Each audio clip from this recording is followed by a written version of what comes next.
Em 90 segundos tu não faz nem um miojo, mas eu te ensino as matérias que tu tem até nojo. Então senta aí e começa a quebrar ATP pra ter energia pra tua mente processar e entender que a probabilidade de você ir bem no Enem tá ligada direto aos meus raps também. Então começa com humanas, só sei que nada sei, mas sei que saí da vida e pra história eu entrei. Se o clima esquenta e tua caneta falhou, fica tranquilo, a espera dela dilatou com calor. Eu sou flúor com oxigênio, dá pra completar, evoluir melhor que o Darwin poderia imaginar. Se tinha uma pedra no caminho, pode crer que eu já chutei absoluto no rap. Eu nasci pra ser rei, crio uma sociedade aos modelos de Durkheim. O mecanismo dela própria é que diz pra onde vai a inspiração. Thomas Edison dizia, é 1% e o restante o trabalho que faz. Então senta o rabo aí que eu vou te ensinar. Sometimes rap is the best way to learn, rapá. Eu não compreendo, pero não puedo hacer. É só estudar e ouvir as dicas que eu dou pra você. Confere suas respostas e faz tudo com calma. Manda bem na redação, faz do fundo da alma. Esse é o tópico frasal, ainda tem argumentação. E a resposta pra você eu deixei na conclusão. Se tá nervoso, se acalma pra mandar bem.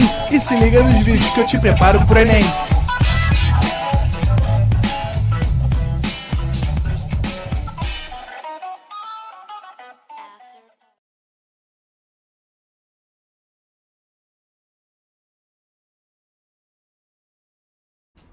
Estamos ao vivo, estamos de volta, Bia. Fala galera, fala indivíduos, falando de Pro Enem, sempre um prazer inenarrável estar com vocês mais uma vez, mais uma noite, para a gente poder falar de um alemão chamado Hugo Habermas. Antes de começar a aula, eu quero te falar uma coisa. Normalmente, aqui ao longo desse nosso ano de aulas que a gente vem acompanhando desde o início, né, eu só falo para você de autores mortos.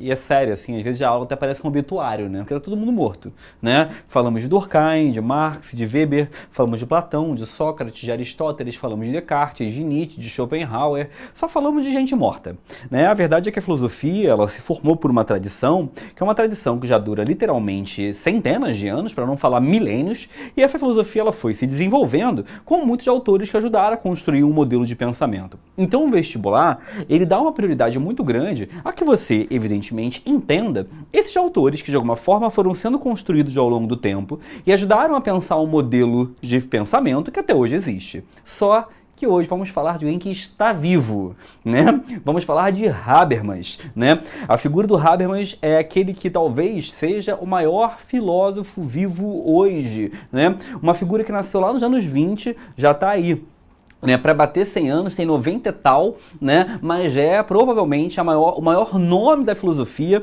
ainda viva, né, é um autor fundamental de nossa história, um autor que traz uma contribuição muito relevante para a nossa história e um dos poucos autores vivos que caem no Enem.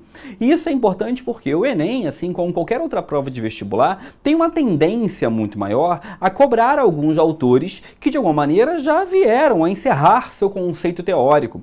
Mas acaba existindo alguns autores que, mesmo ainda vivos, têm uma teoria tão importante, tão relevante, que acabam sendo colocados, que acabam sendo ainda introduzidos na prova. E aqui está o nosso vovô, Hugo Habermas. Nasceu em 1929, né? Então tem um tempinho aí já que ele está conosco, né? Ele está com 95 anos de idade. E assim, apesar dessa idade bem avançada, Habermas é um homem lúcido, né? Habermas é um homem lúcido, volta e meia ainda dá entrevistas, volta e meia ainda escreve alguns artigos para alguns jornais na Europa. É uma figura que ainda está aí produzindo. Isso é demais, né? Até alguns anos atrás, Habermas ainda era um cara que dava aulas na Alemanha, né? Agora, com 95 anos de idade, evidentemente isso fica muito difícil, mas já é um homem que tem uma longa carreira filosófica e é uma figura fundamental da filosofia. Tá bom?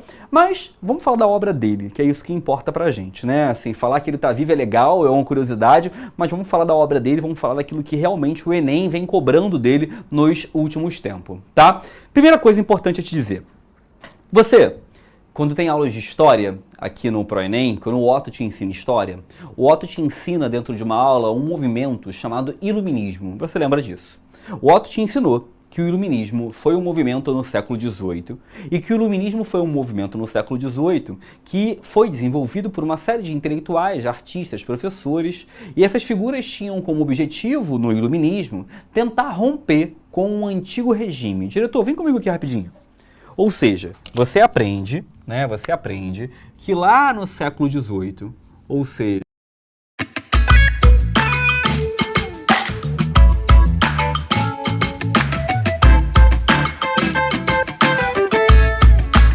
Semana de Casa e Garagem Shopee. Do dia 16 a 22 de setembro, compre de tudo para sua casa com até 30% off e cupom de até R$50 de desconto. Olha na Shopee. o primeiro grande objetivo do iluminismo era uma coisa que a gente chama de quebra do antigo regime. Ué, Leandro, como assim quebra do antigo regime? Os autores iluministas queriam acabar com o modelo de pensamento que era hegemônico na Europa, que era o pensamento, de governos políticos de ponto de vista absolutista, conjugado a um modelo que seria um modelo mercantilista do ponto de vista econômico, tá? Ou seja, um dos grandes objetivos desses caras, que eram os iluministas, figuras como Rousseau, como Voltaire, Diderot, D'Alembert, Kant, esses caras queriam acabar com o antigo regime. E vamos combinar uma coisa? Acabou. Por mais que ainda existam alguns países no mundo hoje que são países absolutistas, são exceções. O iluminismo conseguiu, através da Revolução Francesa, através de todos os ideários de valorização do modelo democrático, acabar com isso daqui. Só que o iluminismo ele também tinha um outro objetivo.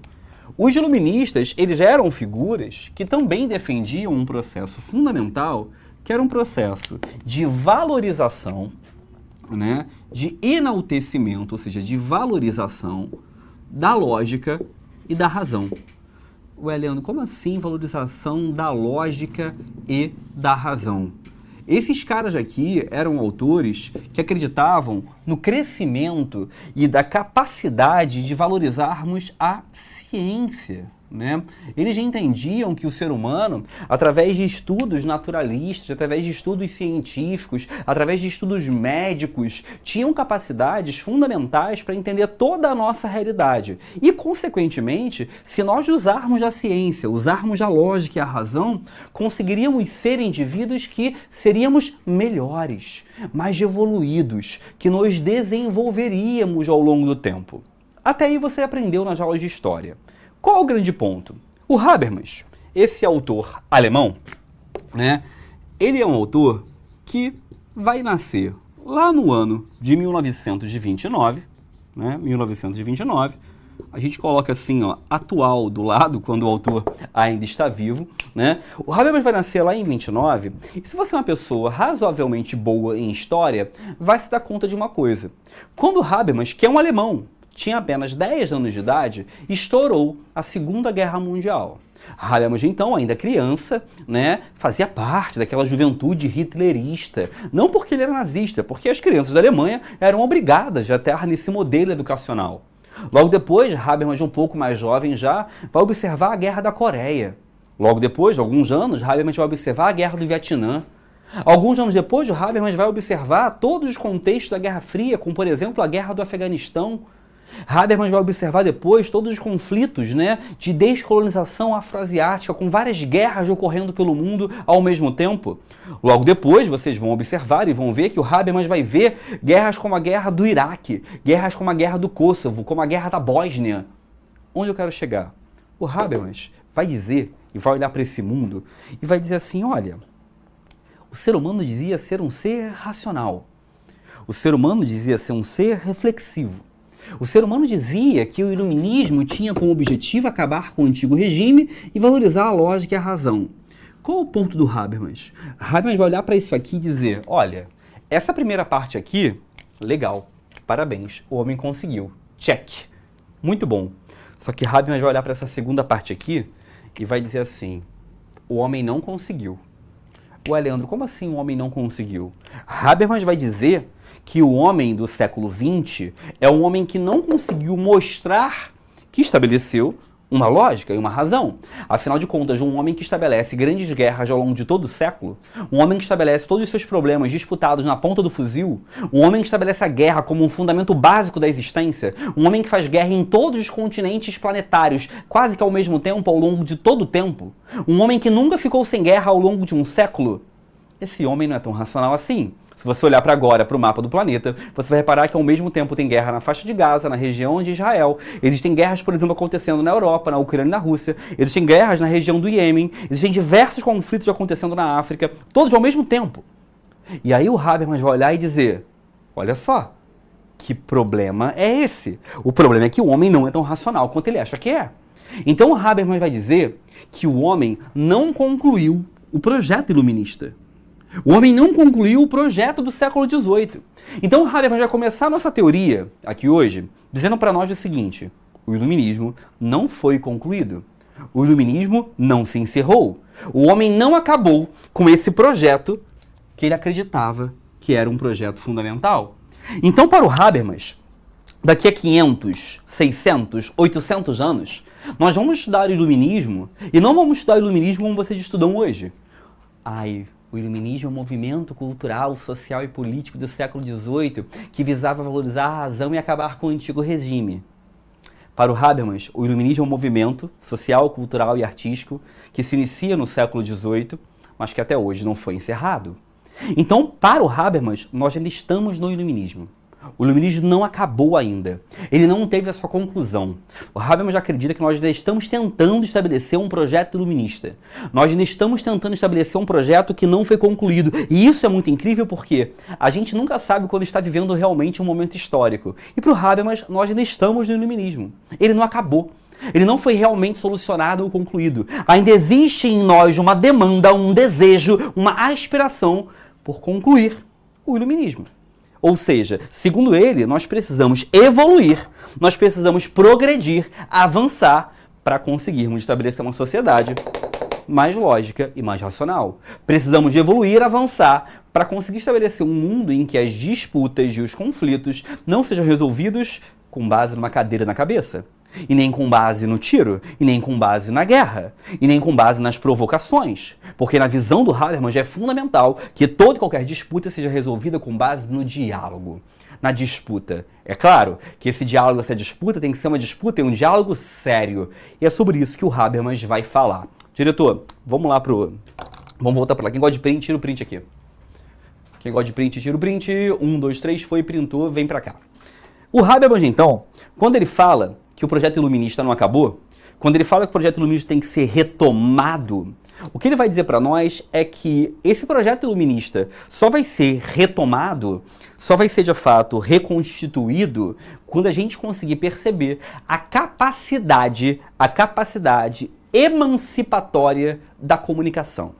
Então o Habermas é um autor que hoje em dia ele é muito mais estudado nas faculdades de jornalismo, nas faculdades de comunicação, de marketing, do que de fato nas faculdades de filosofia. Por quê? O Habermas é um autor que está preocupado em desenvolver um modelo filosófico que tente compreender como que nós podemos melhorar a comunicação humana. Segundo o Habermas, é fundamental que a gente melhore o nosso modelo comunicativo de contato e de diálogo. É fundamental que a gente desenvolva um processo de conversa e de entendimento mútuo para a melhora da sociedade. E a primeira coisa que ele vai dizer é que ele vai falar para nós o seguinte, que é preciso que a gente desenvolva uma ação comunicativa.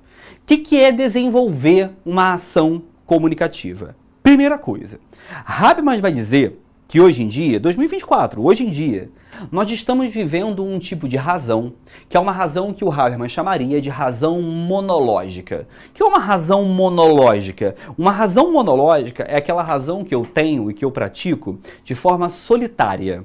Ou seja, uma razão monológica é uma razão que eu tenho no qual eu estabeleço um modelo de pensamento que é um modelo puramente meu. Ué, Leandro, eu não entendi muito bem. Vou te dar um exemplo.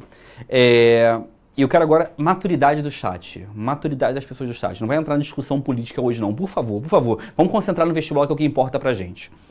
Eleições presidenciais 2022. O Brasil ficou dividido na figura de dois candidatos. De um lado, o atual presidente naquele momento, que era o Jair Bolsonaro. De outro lado, o presidente que venceu as eleições, que era o Luiz Inácio Lula da Silva. Repara que eram dois lados polarizados. Repara que esses dois lados polarizados, em certo momento, as discussões entre os indivíduos eram discussões que não tinham nenhuma possibilidade de realmente mudança. Ué, Leandro, como assim? Uma pessoa que iria votar no Lula de forma convicta, em nenhum momento ela cogitaria a possibilidade de votar no Bolsonaro. E a mesma coisa estava do outro lado. A pessoa que iria votar no Bolsonaro de forma convicta, ela não cogitava a possibilidade de votar no Lula. Ou seja, as pessoas elas estavam com seus conceitos de entendimento, de compreensões muito bem fechadas e consolidadas. E essas pessoas, evidentemente, nem cogitavam ouvir o outro lado, ouvir a outra possibilidade.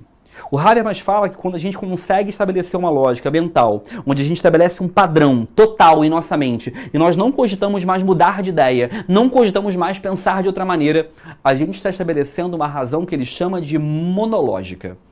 O que é uma razão monológica? É uma razão minha, é uma razão própria, que eu crio e eu não estou mais disposto a mudá-la. É uma razão que eu crio de alguma forma, eu consolido ela dentro de mim e não tem argumento no mundo que me faça mudar.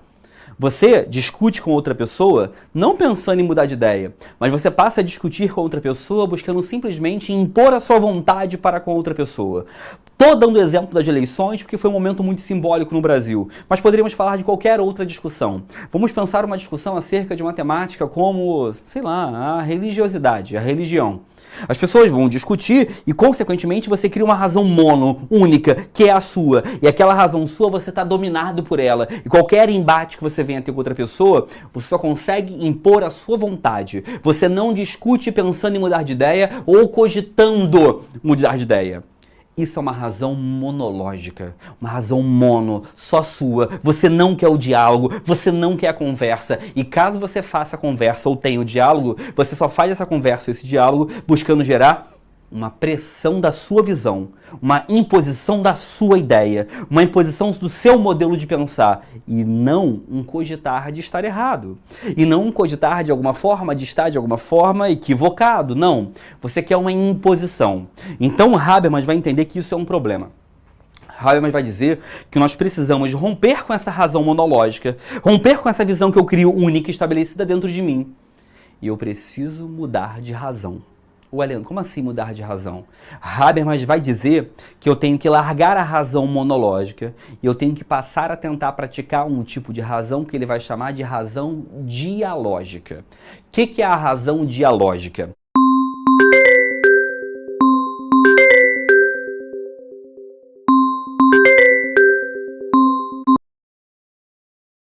É a razão baseada no diálogo, é a razão baseada na conversa, é a razão baseada no entendimento mútuo, é a razão baseada na minha capacidade de dialogar, conversar e debater com o outro.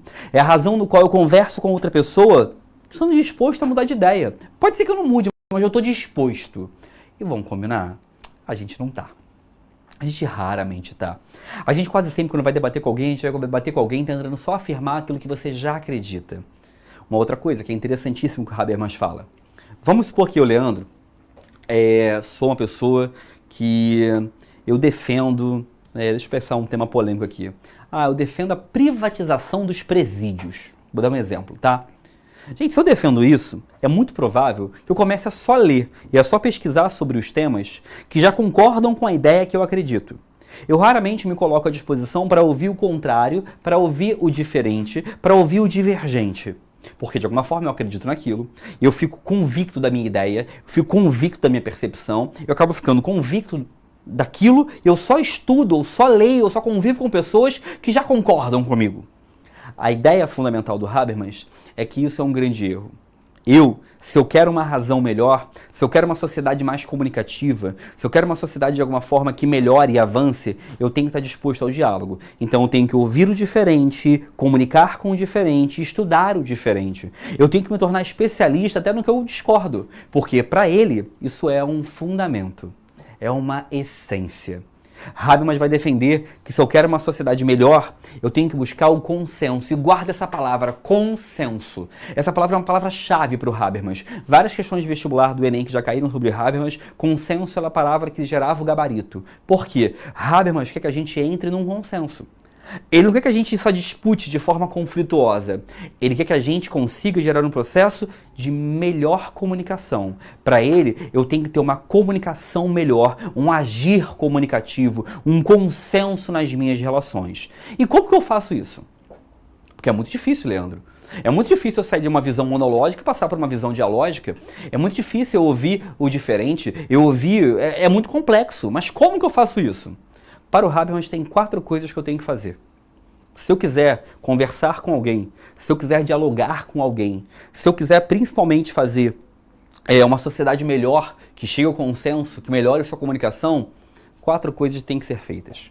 Primeiro, eu tenho que me preocupar se aquilo que eu estou falando dentro de uma discussão é inteligível. O que significa inteligível? Inteligível é aquilo que se faz de entender. Inteligível é aquilo que se faz de compreender. Deixa eu te dar um exemplo. Eu estou aqui conversando com vocês agora. Vocês que estão me ouvindo agora, devem ter pessoas de todas as formas aí agora.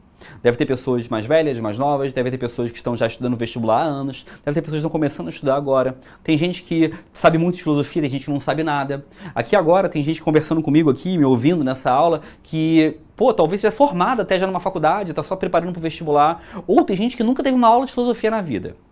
Então eu, Leandro, quando eu dou essa aula, eu tenho que ter uma preocupação. Eu espero muito que consiga ter, mas eu tenho. É a preocupação de me fazer entender.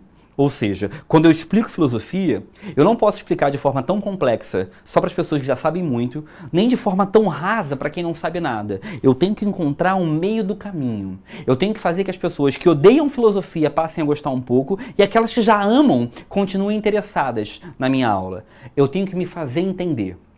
E isso vale para tudo. Eu vou te dar um exemplo. Eu sou professor de Sociologia e Filosofia. E as pessoas, quando sabem que eu sou professor de filosofia e sociologia, a grande questão que as pessoas querem conversar comigo é sobre política. As pessoas olham para mim e querem debater sobre política comigo. Então, o porteiro do meu prédio, o inspetor da escola que eu trabalho, o colega de trabalho que trabalha comigo na escola, todo mundo quer falar comigo sobre política. E quando chegar a época de eleição, então, as pessoas querem falar comigo de política mais que nunca, né? E aí, todos os dias, tem um porteiro do meu prédio, né, que é o Renan, e todos os dias eu passo pelo Renan, né, tem o Renan e tem o João, são 2. E o Renan e o João sempre falam pra mim uma coisa assim, eu passo por eles e eles fazem um comentário de política. Depende qual comentário de política que tá na época. Pode ser assim, e o Trump, hein? E a Kamala, hein? E o Paulo Marçal, hein? E o Eduardo Paes, o que você acha? E o Lula? E o Bolsonaro? Todo dia eles têm um comentário político a fazer comigo. Hoje eu passei por eles e viu a cadeirada? Né? Porque eles já querem debater comigo política naquele momento. Só que assim, gente, eu adoro o Renan e o João, só que na hora de conversar com eles, eu tenho que ter uma preocupação de voltar o meu discurso, de mudar o meu discurso, para que seja um discurso inteligível para eles. Eu não posso conversar com eles, porque segundo Habermas, porque segundo a teoria kantiana, porque não faz sentido naquele momento. Não tem por que fazer aquilo. Eu tenho que manusear o meu discurso para aquela realidade, para aquele momento. Eu tenho que me fazer ser inteligível. Eu tenho que me fazer entender. Então eu tenho que conversar com eles de uma forma que eles venham me entender. Beleza? Da mesma forma que com vocês. Da mesma forma que, por exemplo, quando eu chego para ter uma aula do mestrado, eu tenho que falar com o meu orientador, eu tenho que conversar com ele com outra forma. Com outro vocabulário, usando outras referências. Ou seja, de acordo com onde eu estou, eu tenho que manusear a minha fala. E isso vale para vocês. Tá ouvindo? Tá ouvindo? Vale para vocês.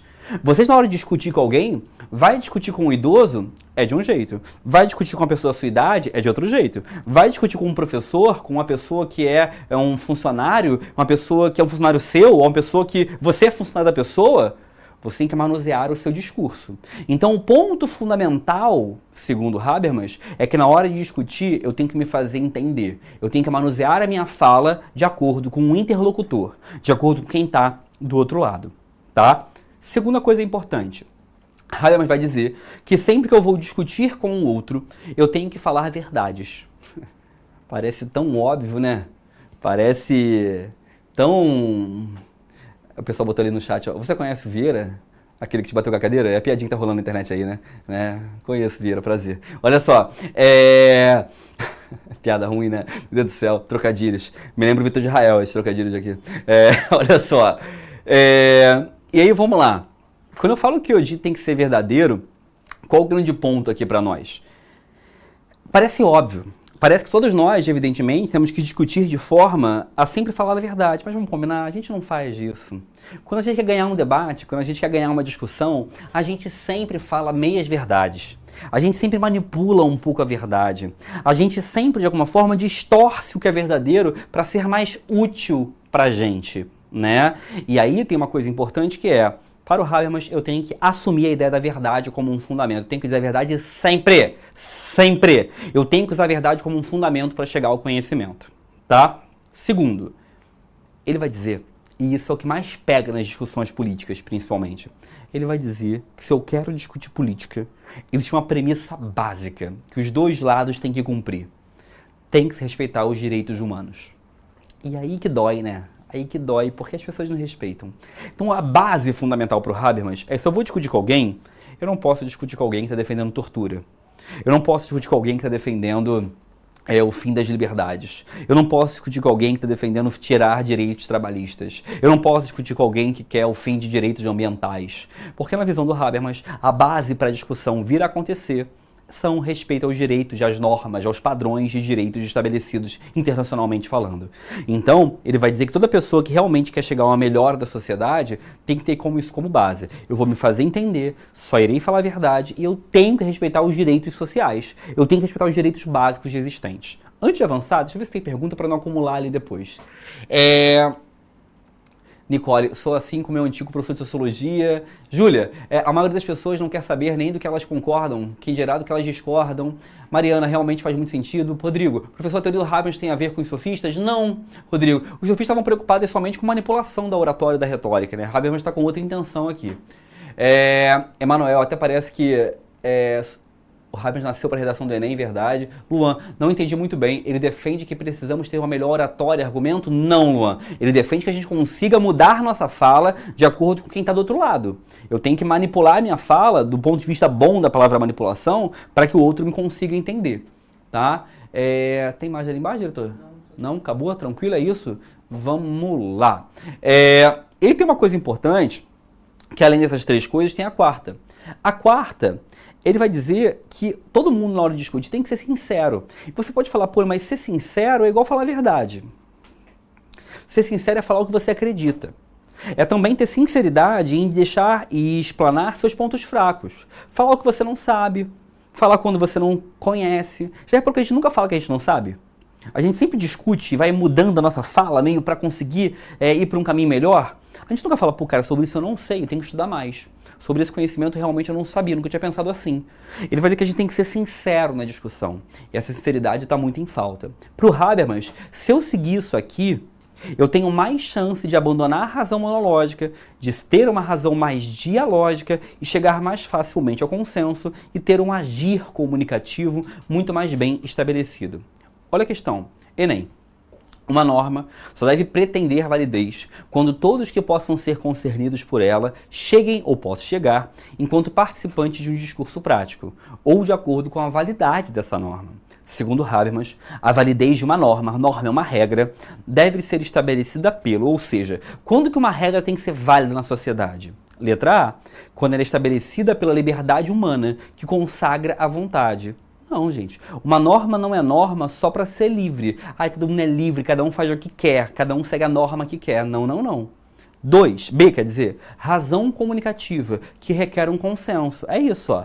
Uma regra vai ser regra, por isso norma é regra, quando ela é estabelecida pelo consenso. Quando as pessoas dialogam e conseguem chegar ao que é o certo, ao que é o correto. Então repara que a palavra consenso é uma palavra-chave para falar de Habermas, porque é uma palavra-chave para a gente falar sobre a ideia de chegar a uma conclusão acerca de alguma coisa, tá? Letra B. Uma outra coisa importante também do Habermas é que o vovozinho aqui, ele vai dizer para a gente uma coisa. Ele vai dizer que se a gente quer melhorar a sociedade, a gente tem que sempre agir e falar e se expressar de forma comunicativa. Ou seja, eu tenho sempre que dialogar com as pessoas buscando esse diálogo, buscando essa capacidade de gerar uma sociedade dialógica, buscando ser sincero, buscar o consenso.